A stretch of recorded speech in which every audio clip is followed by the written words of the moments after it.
Salut à tous, amis mancuniens, supporters des Red Devils. Je ne vais même pas vous demander si vous avez la forme. Je suppose que vous êtes comme moi, vous êtes très frustrés et puis très agacés de la défaite. On va débriefer cette rencontre qui opposait Arsenal à Manchester United. C'était le choc de cette quatrième journée de Première Ligue. Défaite 3-1 à l'Emirates Stadium. Marcus Rashford avait ouvert le score à la 27e minute de jeu pour les mancuniens. À la 28e, Martin Odegaard égalise. 96e, but de Declan Rice. Et à 101e minute, 90 plus 11 si tu préfères, Gabriel Jesus assure les 3 points. Et avec ce résultat, les hommes d'Eric Ten Hag concèdent leur deuxième revers de la saison. Après celui contre Tottenham il y a un peu plus de 15 jours. On perd de nouveau face à un club londonien et un deuxième cadre de Première Ligue. Déjà deuxième défaite. Ça fait beaucoup. En ce moment, il n'y a rien qui va. Entre le mercato qui est foiré, Ten Hag qui part au clash avec Jadon Sancho, il y a rien qui va dans ce club. Il n'y a rien qui va. Et heureusement que la traîne internationale intervient au bon moment. Alors, pour débriefer ces 90 minutes, pour parler du contenu de cette partie, la première période a été en faveur d'Arsenal. J'ai trouvé que les Gunners ont été bien meilleurs que nous, que ce soit dans le domaine physique, technique, voire même tactique. Moi, j'ai trouvé que tactiquement, alors ok, défensivement, au début, on n'était pas trop mal, même si on subissait, on n'était pas trop mal organisé, mais moi, je trouvais qu'on manquait d'ambition. On manquait cruellement d'ambition. Normalement, quand tu es un 14 de première ligue, tu dois regarder ton adversaire les yeux dans les yeux. Tu dois rivaliser avec tes adversaires. Là, j'avais le sentiment que Manchester United n'avait pas d'ambition, avait envie de repartir de Londres avec un seul point ou alors une victoire inespérée. Enfin, il n'y avait pas d'ambition. Je ne retrouvais pas cette envie de gagner, cette envie de battre un rival. J'ai pas retrouvé cela dans la mentalité des joueurs. Euh, Même si on a, on a ouvert le score à la 27e minute avec un ballon récupéré par Christian Eriksen au milieu de terrain. Le Danois qui remonte le terrain avec la balle et il lance dans la profondeur Marcus Rashford, l'Anglais qui prend de vitesse la défense d'Arsenal. Il repique dans l'axe et l'enchaîne avec une frappe enroulée, pied droit, poteau rentrant, rien à dire. C'est un beau but de la part de l'attaque anglais. 1-0. Donc tu te dis, enfin moi personnellement je me disais, bon c'est bien, on a subi, mais on a ouvert le score avec Marcus Rashford. Tu te dis, bon, c'est bien, on met un coup derrière la tête aux joueurs d'Arsenal. Et non, les gars, on pensait avoir fait plus dur, mais c'était pas le cas. Arsenal a su retrouver, comment dire, comment dire, a su rebondir, a su retrouver de la force pour revenir, a su retrouver la force pour revenir dans cette partie. Et même pas 40 secondes après le but de Rashford, ils égalisent. Et pour moi, tu n'as pas été assez agressif sur le porteur du ballon, enfin sur cette action d'Arsenal. Alors c'est très bien joué, Martinelli qui se trouve dans la surface de réparation, Martin Odegaard, frappe pied gauche, à caractère, puissante, il n'y a rien à dire, le but est beau de la part du Danois. Onana est battu, donc ça fait un partout, mais sur l'action, tu peux reprocher à Eriksen qu'il ne soit pas allé sur le porteur du ballon, il manquait d'agressivité, il laissait une énorme distance entre lui et Odegaard. Pour moi, Eriksen n'était pas assez agressif sur le porteur du ballon. Donc on concède un but un peu bêtement, dès le coup d'envoi, sur l'engagement.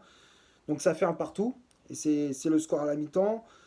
Alors la deuxième période, ok, tu fais, comment dire, tu essaies de montrer un autre visage, tu essaies d'apporter du danger, surtout avec Marcus Rashford, c'était le seul qui a apporté du danger, parce que les autres, Martial, il servait à rien, Anthony c'était pareil, il n'y en avait pas un pour attraper l'autre, le seul sur qui on pouvait compter c'était Marcus Rashford.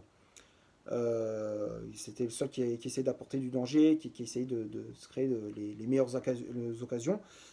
Et ouais, comment dire, on manque cruellement d'efficacité devant le but. Tu vois bien, il y a des occasions, tu dois les mettre au fond. Tu dois les mettre au fond et on le paye. Alors oui, il y a eu des décisions qui n'étaient pas forcément en notre faveur. Le hors-jeu de Garnacho, ça se discute. Peut-être, oui, c'est vrai que le hors-jeu, ça je vois ça. Moi, je l'ai déjà dit, mais c'est des hors-jeux de merde, ça, les hors-jeux où ça se calcule au millimètre près. C'est de la merde. Pour moi, ça fait partie du football, même si normalement tu dois laisser une petite marge d'erreur. Là, moi je trouve que c'est n'importe quoi ce genre de hors-jeu. Et il y a aussi au début, on pensait qu'on allait concéder un penalty avec la faute de Wan-Bissaka sur Kai Havertz. Heureusement pour nous, il y a eu l'intervention de la VAR. Monsieur Taylor a été allé voir la vidéo et puis il a annulé le penalty. Tant mieux d'ailleurs, parce que Kai Havertz, il a bien simulé, hein, on voit bien, il plonge, hein, y a pas de doute, hein, il plonge. Mais ouais, bah, dans les dernières minutes, tu craques, hein. Tu craques, 96e, corner de Martin Odegaard, Declan Rice qui prend le temps de contrôler le ballon, contrôle de la poitrine, il enchaîne une reprise de volée. C'est dévié par Johnny Evans. 2 buts à 1, c'était fini. Là, tu savais qu'on allait perdre le match, hein. On a craqué. Je comprends pas pourquoi il n'y a aucun joueur sur le corner qui prend marquage Declan Rice, qui va pas le gêner, que ce soit Maguire qui était entré en jeu à la place de Martinez sorti sur blessure, ou même Johnny Evans. Je comprends pas ce marquage en zone. C'était trop approximatif. C'était trop approximatif. Donc Rice qui trompe André Onana, qui fait. Ouais, il n'a pas la main assez ferme aussi, hein. C'est vrai qu'on peut reprocher à Onana de ne pas être assez, euh, assez efficace, hein, sur son intervention. Donc 2 buts à 1 pour Arsenal et puis 3 buts à 1 sur la contre-attaque. Le but de Gabriel Jesus, qui reçoit le ballon dans le rond central. En plus, il y a un espace énorme entre Johnny Evans et son partenaire à gauche. Il n'y a rien qui va, quoi. Après, le but de Jesus, il est beau, hein. Il fait une feinte de frappe face à Diogo Dalot qui s'était jeté, et puis il a juste Onana d'un plat du pied. 3 buts à 1, merci, au revoir. Voilà. Arsenal mérite clairement sa victoire, on va pas se mentir. Nous, bah, on peut avoir que des regrets, hein. On peut s'en mordre les doigts. Maintenant, on va passer à la composition d'équipe qu'Eric Ten Hag a mis en place pour ce match. L'11 de départ, je te l'affiche juste ici. Donc c'était un 4-2-3-1 avec André Onana dans les cages.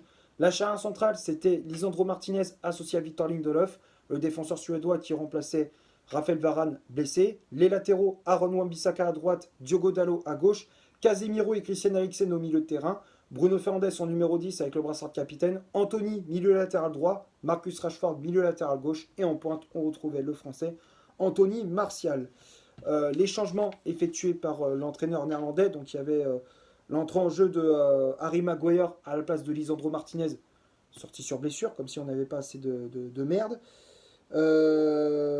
L'entrée en jeu de Johnny Evans à la place de Victor Lindelof.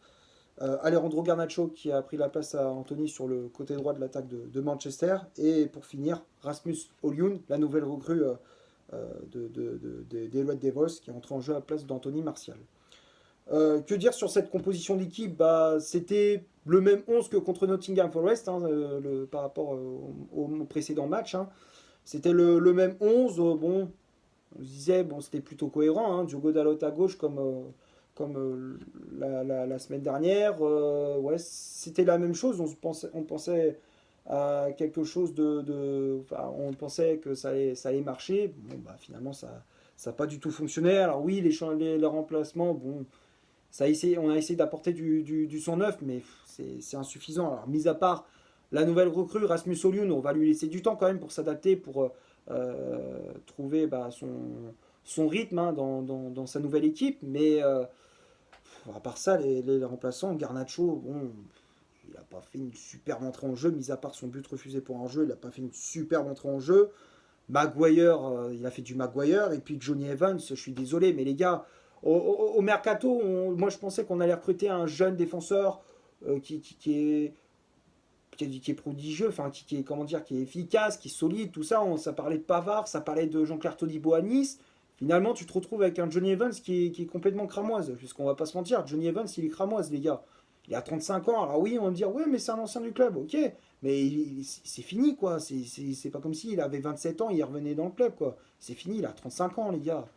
Je comprends pas le recrutement de Johnny Evans. Franchement, c'est vraiment une énigme. C'est vraiment une énigme. T'avais des joueurs qui étaient talentueux, bien meilleurs que lui. Non, non, il faut qu'on aille chercher un défenseur de 35 balais. Je remets pas en cause son âge, mais c'est bon, voilà, quoi. Johnny Evans, c'est pas non plus un top classe, un défenseur de classe mondiale, quoi. C'est un bon défenseur pour jouer dans une équipe de milieu, voire même bas de tableau en première ligue, quoi. Genre Nottingham Forest, Wolverhampton ou Crystal Palace, quoi. Mais pas à Manchester United, pas dans un club comme Manchester United, c'est fini ça. Ouais, donc les choix, bah, c'est, ouais, c'était le coaching de Ten Hag, bon, il a fait ce qu'il a pu, mais c'est vrai qu'il y a des choix, je suis un petit peu sceptique. On va parler des statistiques de cette rencontre. On va commencer par Arsenal. Les Gunners ont eu 55% de possession de balle, 12 corners, 9 tirs au total, dont 5 tirs cadrés, 2 hors-jeu de signalés. Et du côté de Manchester United, 45% de possession de balle, 3 corners, 3 tirs seulement au total, donc 2 tirs cadrés seulement. Hors-jeu de signalés, donc quand on regarde les stats, bah, Arsenal a été au-dessus de nous, il n'y a rien à dire. Ils avaient la possession du ballon, ils sont créés plus d'occasions que nous, ils ont été plus efficaces, hein. Contrairement à nous, comme je disais, on manquait clairement d'ambition. En fait, on faisait bloc bas, contre-attaque, bloc bas, contre-attaque, bloc bas, contre-attaque tout le long du match. On était comme ça.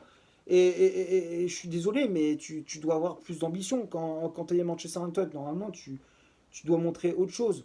L'année dernière, on faisait pas forcément ce genre de choses. Tu voyais, on avait la position du ballon, on mettait de l'intensité, voilà, tu sais, on faisait quelque chose avec le ballon. Là, non, on laissait Arsenal faire le jeu. Ouais, moi je trouvais qu'on manquait d'ambition, on n'avait pas cette mentalité de la gagne, tu vois, dans ce match. C'est ce qui manquait cruellement. C'est ce qui manquait cruellement. Et du côté des tops et les flops, bah, y a pas, je vois pas de top en particulier.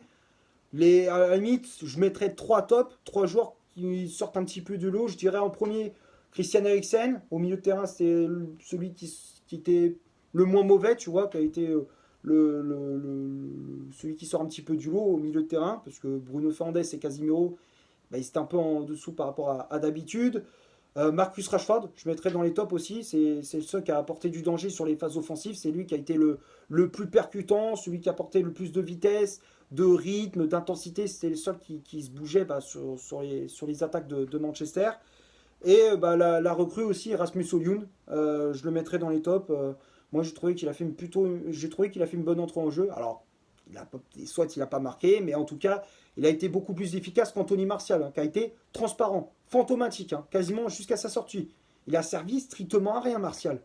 Moi, je suis désolé, mais Martial, ça fait un petit moment. Je l'aime beaucoup, Martial, mais c'est fini, quoi. Martial, c'est terminé à Manchester United. Pour moi, il a plus le niveau pour jouer dans un club comme ça, dans un top club de première ligue. Il a plus le niveau. Ça fait au moins 3 ans qu'il a la ramasse. De 3 ans, c'est même plus la peine. Non, Martial a été fantomatique, et même sur les phases défensives, enfin sur les défenseurs, j'en vois pas un qui sort du lot. Martinez, je trouve vraiment, depuis sa blessure, c'est coup-ci, coup-ça. Lindelof, c'est pas terrible. Les latéraux, Wan-Bissaka et Dalot, ils ont énormément subi, ils ont pris un sacré bouillon, hein, que ce soit du côté gauche comme du côté droit, hein, que ce soit Bukayo Saka ou Martinelli, hein, ils se sont régalés, hein, sur les côtés. C'est très compliqué. Puis André Onana, ouais, bah, il a pas été exceptionnel. Alors oui, il limite un peu la casse, mais bon, il n'a pas fait non plus un match exceptionnel, quoi. Voilà, bon, je pense avoir fait à peu près le tour pour ce Arsenal Manchester United. J'espère que le débrief vous aura plu. Si c'est le cas, vous laissez un énorme like. Tu t'abonnes, tu n'hésites pas à me dire dans les commentaires ce que tu as pensé du match de mon débrief. Je te mets le lien de mon Instagram, enfin je te mets ici mon Instagram, hein, tu n'hésites pas à faire un tour. Et d'ici là, portez-vous bien, on se retrouve pour un prochain débrief. Ciao.